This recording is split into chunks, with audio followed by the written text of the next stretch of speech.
Washington, D.C. is the capital of the nation and the seat of the national government. Washington, D.C. has many national memorials, museums, historic homes, and other landmarks that reflect the many and vast contributions made by African Americans in religion, education, politics, and American culture. Washington, D.C. is the home of Martin Luther King Jr. National Memorial and the National Museum of African American History and Culture. The beginning of Washington, D.C. dates back to 1749 with the settlement of Georgetown, named after King George of England, which was known for its seaports. A Declaration of Independence from England was finally signed on July 4, 1776. This marked the beginning of our nation and the start of the Revolutionary War. This event is celebrated every year on the National Mall on the 4th of July with spectacular displays of fireworks. In addition to efforts to situate the new government, a controversial constitution was ratified in 1788. The issue of slavery was not addressed in the new constitution, and the words slave or slavery does not appear in the constitution. The new nation had failed to reject slavery, and in doing so, violated the basic creed of the new constitution that all men are created equal. The 3/5 compromise reached by the constitutional delegates in 1787 stated that a slave is 3/5 of a person, or only 3 out of 5 slaves would equal a person. Africans were first brought to America as indentured servants in 1619, and the practice of chattel slavery started in 1655. The colony did not allow slavery and relied on indentured servitude as the main source of labor for the masters. The white indentured servants made contract agreements with the masters to perform work in exchange for funds to travel to America or other personal debt. The African indentured servants were captured and brought to America against their will. Indentured servants could not be legally held for more than 7 years until a 1770 law that allowed the indentured servant to be held indefinitely. African indentured servants who served out their term under indentured servitude were released and recognized as free Negroes. In 1655, a Virginia court ruled that slaves were property, and the court ruling would begin the legal practice of slavery in America. Slavery would inflict hardship and suffering on African Americans for centuries. The 1800 census recorded that there were 3,244 slaves and 793 free Negroes living in Washington, D.C.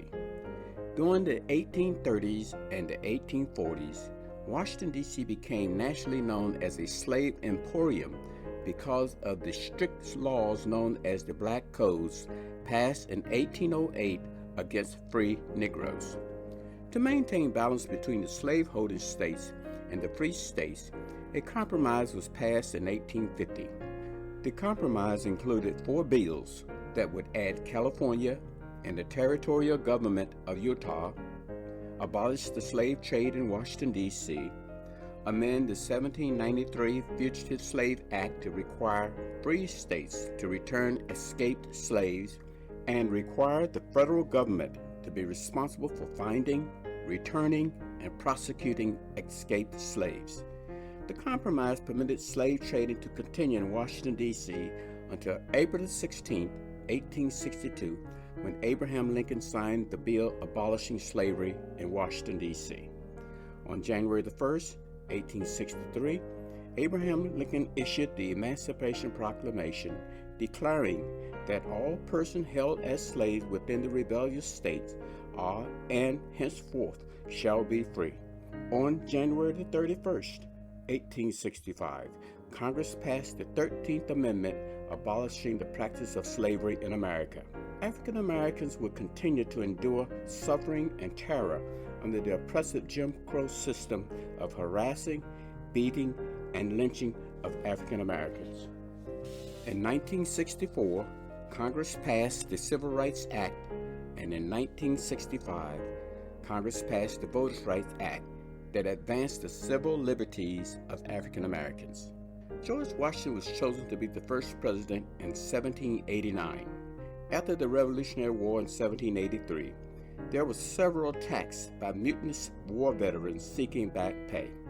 It was decided that the new government must move to a more secure and stable location. Alexander Hamilton, the Secretary of Treasury and a Northerner, wanted the war debt waived, and Thomas Jefferson, Secretary of State and a Southerner, wanted the new federal city to be located in the South.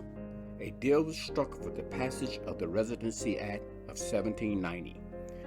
The Residency Act designated that a 10-square-mile tract of land along the Potomac River in the South to be set aside to build the federal city. Washington, D.C. is located below the Pennsylvania Mason-Dixon line that separates the North from the South. Washington, D.C. is the first city in modern times to first be laid out and designed on paper before construction. It was called the Federal City until George Washington's death in 1799, and the name was changed to Washington, Territory of Columbia, or Washington, D.C., and in 1801, Washington, District of Columbia, Washington, D.C. In 1877, Frederick Douglass expressed disappointment over the area being selected for the capital, stating, "The selection of Washington as the national capital is one of the greatest mistakes made by the fathers of the Republic." He said that the southern atmosphere of Washington was very hostile to the newly emancipated slaves. He did conceive, however, that the national capital will ultimately become one of the most desirable cities for residents in the world. The death of the Revolutionary War had left the new government bankrupt, without funds to build the federal city. The new government had to use the labor of slaves, free Negroes, and indentured servants to build the federal city. General Andrew Ellicott, a master surveyor from Philadelphia, was appointed by Thomas Jefferson to survey the boundaries for the new territory of Columbia. General Ellicott recommended to Thomas Jefferson that a free Negro surveyor, Benjamin Banneker, be appointed as his assistant. Thomas Jefferson, as Secretary of State, recommended Benjamin Banneker to George Washington, and George Washington made the appointment. Benjamin Banneker, a free Negro mathematician, astronomer, author, inventor, and surveyor, at age 60, joined the survey team in February of 1790 to start surveying and conducting astronomical studies of the city. Benjamin Banneker, the son of a white indentured servant and a freed slave, had remarkable intellect that was demonstrated by his outstanding work in astronomy and his invention of the wooden clock. Benjamin Banneker was the first African American to challenge and dispel the whole idea that African Americans were intellectually inferior. In his letter to Thomas Jefferson, dated August 19, 1791, he wrote that Negroes had the intellectual ability to learn and reason as well as any other American. While Thomas Jefferson would accept and appreciate his intellect and did refer his writings for a scholarly review, Thomas Jefferson still held the belief that the intellect of African Americans were inferior to white Americans. Thomas Jefferson referred his writing on the ephemeris, the mathematical calculation of the moon and the stars, for a review.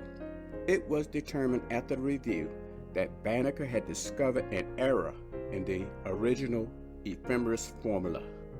The ephemeris calculates the times of the high and low tides. His papers were accepted in Europe as scholarly. Legend has it that the brilliant African-American surveyor could recall and carry out the plans for the new federal city after the temperamental L'Enfant was fired by George Washington and took his plans with him when he left. Pierre Charles L'Enfant was an outstanding architect that superb designs in New York captured the attention of George Washington. As a compatriot of George Washington, he came to America to support the new nation. He envisioned designing a magnificent city patterned after the city of Paris.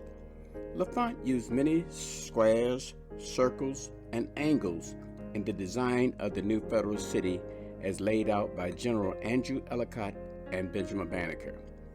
Washington, D.C. has many squares, angles, and circles, as noted by Washington, D.C. being on a 10 square mile tract of land, has a federal triangle, and many traffic circles. It is believed that Benjamin Banneker influenced the U.S. Capitol and the Washington Monument facing east. According to African belief, out of the east comes life, truth, light, and civilization, as does the sun rises in the east. The Washington Monument design is an Egyptian obelisk, patterned after the Egyptian pyramid in Africa. The Washington Monument was also influenced by African numerology. The Washington Monument is the tallest obelisk in the world, standing at 555 feet, 5 1/8 inch tall, a 55 feet wide base, a 500 feet tall shaft with a 5 1/8 aluminum cap on the top to deflect lightning. The number 5 in African culture represents man. The two predominant African American institutions of higher learning in Washington, D.C. are the University of the District of Columbia and Howard University. Howard University, founded in 1867, also known as the capstone of Negro education in America. The great African American religious institutions in Washington, D.C. include the Metropolitan African Methodist Episcopal Church, founded in 1822, the Asbury United Methodist Church, founded in 1836, the 15th Street Presbyterian Church, founded in 1841, and the 19th Street Baptist Church, founded in 1802. There are 4 bridges in Washington, D.C. named in honor of famous African Americans. The Frederick Douglass Memorial Bridge, that honors the pioneering African American orator and civil rights leader. The Charles Drew Memorial Bridge, that honors the African American scientist who discovered how to preserve blood plasma. The Whitney M. Young Memorial Bridge, that honors the African American civil rights leader. And the Duke Ellington Memorial Bridge, that honors the African American renowned musician. During Black History Month in 1988, the Department of Interior, National Park Service, dedicated the Washington, D.C. Black History National Recreation Trail to recognize the many significant contributions made by African Americans. The Washington, D.C. Black History National Recreation Trail is the first Black History Recreation Trail in the nation.